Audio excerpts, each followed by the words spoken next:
आज मी बनवते साबुदाण्याची खिचडी। त्यासाठी लागणार बटाटे, साबुदाणे, जिरं, मिरची, साखर, मीठ, शेंगदाण्याचं कूट, तूप घालणार आहे। 1 चमचा तूप घातले, जिरं घातले थोडं,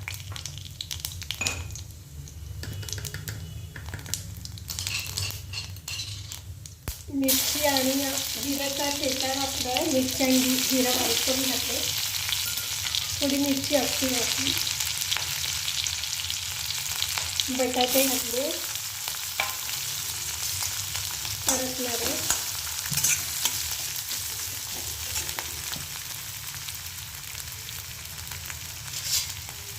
दाण्याचं कूट घालणार आहे 1 चमचा,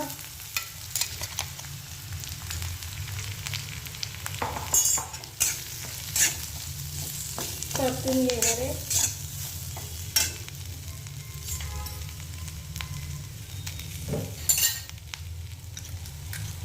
चवीनुसार मीठ,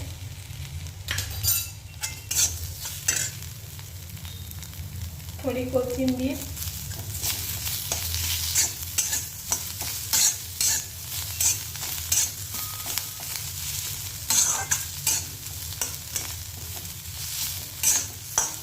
परतून घेतले चांगलं। आता साबुदाणे घालणार आहे, साखर थोडी,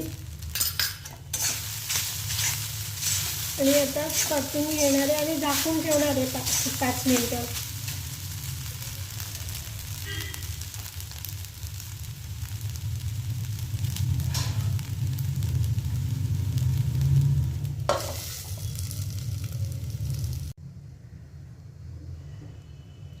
आता उघडून बघूया।